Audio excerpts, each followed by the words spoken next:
Hi there, Linda Artisani, Artisani Accounting. Today we're going to dive into pretty much accounting software and accounting software with legal tech. Why you really want to consider legal tech, even if you're a small firm, a solo attorney, a solo plus one, a micro firm. Sometimes attorneys think that that's not important, that they don't really need it. They try to cut costs, and I'm going to demonstrate why you don't want to cut costs there. So one of the reasons I wanted to make this video is because we've had multiple attorneys come to us that say, well, I'm a personal injury attorney. What do I need the software for? Or I really don't want to spend money and I'm doing it on my spreadsheet and that's probably really I don't really want to spend money on that. So now if I do it in QuickBooks, can't I just do it in QuickBooks? Why do I need the software? So I'm going to demonstrate why you need the software and explain the steps to do it without the software and the steps to do it with it so you can see the differences. And I'm going to take the most simplest transaction, just attorney receiving a retainer. I'm not even getting into the nitty gritty of when you do the work, when you apply the trust funds. That's even more steps that can be saved. But I just wanted to show you a simple transaction and why you really want to consider adding software to your repertoire of tools in the toolbox to make your life easier at billing time. So here we are in QuickBooks. I'm going to create a customer and I'm going to create a sub customer or matter. So you'll be able to have that billing level of seeing the names as such. Now, this is a temporary file. It's one of my test files. So I'm just going to go under clients here so you can see how the clients are set up. I'll try to pick up a number that looks similar. It looks like I number the client and I also sometimes number or just name it. So this is probably one that I did manually. So let's go here. I'm going to create a new client. And I'm going to say their name is John Kirkland. And I'm going to make a different one for when we do the test using the software lien law. So here's John Kirkland. He's my new contact.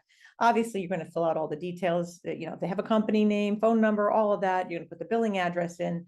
You're going to fill out all that stuff. You need to fill it out for your customer, for your client. If they pay you by credit card, all that you're going to put in. Client type is helpful if you want to track your clients by type. And then obviously you're not going to use this open and balance. That's never used. So I'm going to hit save. And now I'm going to create another client, but he's going to be sitting under John Kirkland. And let's just say that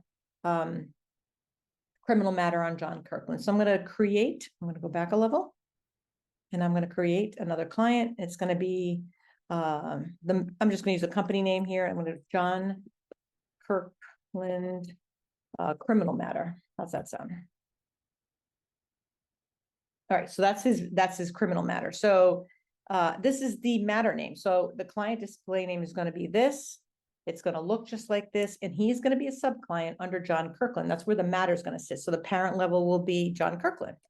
This is the customer side here. So John Kirkland, you don't need to have any other details. If you want to put numbers in, you can put numbers in. It's up to you. If you're doing this manually, you probably don't want to bother with numbering because it's hard to know where you left off. So now I've got, as you can see, I've got the matter is John Kirkland, and obviously you're going to want to have his name be, actually, no, you want to go back. You want to have John Kirkland. I'm going to edit it, and I'm going to switch the name around so it's backwards because you want to keep the names. Otherwise, you'd have a million Johns in there. So now you've got, if I pull this back, type in Kirkland, you're going to see that John Kirkland is here. Kirkland John, and then his matter criminal. So that's the steps to create the client name inside of QuickBooks. You're going to go in there and then you're going to create the sub customer as a matter. So now let's go over to lien law and do the exact same thing. So I'm going to come over here. I'm going to add a client, same exact thing. So I'm going to put in Phyllis. And oops, I put that under company. I put it under here, Phyllis. And I'm going to give her the last name of Watkins. So that's Phyllis, and obviously same thing, you're going to fill in all the details. I'm going to create the client, and then I'm going to give her a matter, and I'm going to make her have a criminal matter too.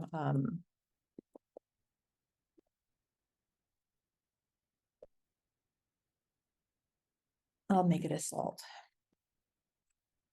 And then obviously criminal work. So I can put it right there. So I've tagged it. And it's already going to create numbering for me. The beauty of doing it here is, and this is where it's going to save a little time, you're going to come over here I'm gonna go over here to look at Phyllis. Actually, because have the window open, let's do this. I just want to recycle it because it's sleeping. It's connected. So here's Phyllis, and then here's her matter. So now you can see Phyllis is here, Watkins, Phyllis, it put it in the right order, and it put her matter in here, assault. So there you go. So that's kind of similar to create the two. You know, you could do it all in one window in Lean Lawn. It kind of encouraged you and added the number and all that for you. Whereas in QuickBooks, you had to go and add the customer, then add the sub customer and connect the two. So a little bit of time savings there. Now, both of these clients are going to need trust accounts, which means that both Phyllis and Kirkland are going to need trust account matters. I'm going to show you how to do it for Kirkland. So that's a liability account, and you're going to make it mirror the customers. You're going to have Kirkland be the liability account, and then Kirkland be the sub liability account. To do that, you're going to come over to your chart of accounts, go to new. I'm going to create a liability account. I'm going to nestle that under funds held in trust here, as you can see. There's multiple liability accounts in this one. And then I'm going to make it be Kirkland John. And then, of course, save. And then another one, liability account. Nestle it under funds held in trust, but this time I'm going to nestle it under Kirkland. I want it to be under Kirkland because he's the parent level. So I'm going to type in Kirkland. For some reason, he's not showing up. So it's a liability. Let's go to trust.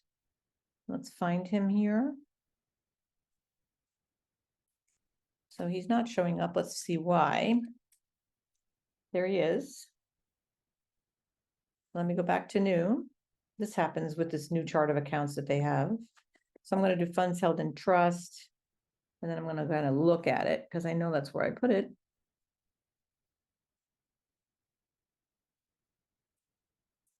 Still don't see it. Interesting. So it's not pulling it up, but if I come over here, it pulls it up. Let's see. It's Kirkland John, and it's a trust liability type. That's so strange that it's not showing. And I can't do it from here. Let's go back here. It could be. I've had this happen with QuickBooks before where it doesn't. So there he is. So I'm going to do a new liability. I'm going to try again. Kirkland. Yeah, it's not showing up. I've had this happen before with QuickBooks. You actually have to log out of QuickBooks and log back in. So let's go over to Lean Law and just make Watkins, make it be an account. So I'm going to do the liability accounts here, and then we'll go back and see if that helps it. Sometimes you actually have to log out of QuickBooks. It doesn't recognize a new account that you've added. I don't really know why. So here I'm going to hit set up trust accounting. I'm going to pick my trust account that I want to go in if you have multiple. I know these two names don't exist because she's a brand new client, and I'm going to do that. So now those two accounts are going to be inside of QuickBooks. If I come over here, even though it's there, you can see Watkins, Kirkland, it doesn't see it. So let's see if Watkins is in here now. So there's Phyllis, and she's got her accounts beautifully set up. Let's try to do Kirkland again now that I added another one. And hopefully I don't have to log out of this and go back. It's a liability account. Yes, see, now it sees it. And that's what happens sometimes. And I don't really know why that is, but that's something of QuickBooks. So it's John Kirkland criminal matter. And then I'm going to hit save. And now it's going to nestle itself under John Kirkland. So we're all set there. So that's the second step of doing it under Kirkland. If we want to see if he's here, there's John Kirkland. Now you can see John Kirkland's criminal matter. Next, we're going to, we were paid a retainer by John Kirkland. He paid us. So now I want to show that payment. In order to do that in QuickBooks manually, we're going to have to create a sales receipt. But we're also going to have to show the money coming in the bank. So we're going to see the sales side of it. We're also going to have to show that. The only way that I can do this is I've actually created some products and services here. So I'm going to do retainer. I believe that's how I have it. So prepaid retainer is right here. Retainer applied, retainer received. I think I'm gonna use this one. So this is from me practicing. So remember, this is a demo file. So I'm gonna show you the setup here. So you're gonna have to create a product or service, create it called retainer received. Make sure it goes in the trust liability account that you want. So you're gonna have to create multiple if you have multiple. So as you can see here, this one goes into my 2014 account, but I really want it to go in my funds held in trust for this guy. So I'm gonna change it to that. Now I need to create a sales receipt for Mr. Kirkland because he paid me $10,000. So here's John Kirkland, the customer side. Remember, this is the customer side. So I'm going to create a sales receipt because he handed me money when he came into my office. And now I'm going to create that using that funds, retainer received. And I'm going to write that he gave me $10,000. And the classes, you can put the classes, whatever attorney, if you have it classed by attorney, you do that. So now this is showing that he paid me this $10,000. I'm going to hit save. And now that went into my trust bank account. Let me go back to that. I'm going to show you that I want this to go in a specific bank account. So there's my bank account it was connected to, and that's the one I want it to go into. I don't want it to go into this one. I want it to go in the regular bank account. So that's all set up. So I did have it set to do that. Now I want to receive $10,000 from Phyllis. I'm going to come over here. I'm going to hit this plus sign and I'm going to say deposit to trust. I'm going to make it be Phyllis. She paid me. I picked my payment method as check. She paid me a check. She paid me 10,000. And then over here, I'm going to put from initial retainer or whatever notes you want to put in here. And then I'm going to record the deposit. So now if I go over to my bank account now, you're going to see that if I go to, let me actually go here. I don't have that connected to a bank account. Let me go into this trust account. Let's see, trust bank account. I'm going to view the register.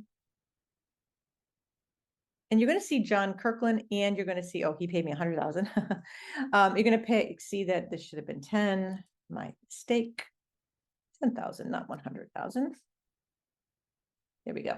So now you're going to see that they each gave me $10,000. There's a little more notes in here, but that's all set. And I did that with a sales receipt. I also did it with a deposit. So the next step I need to show now is, I want to show you here actually is,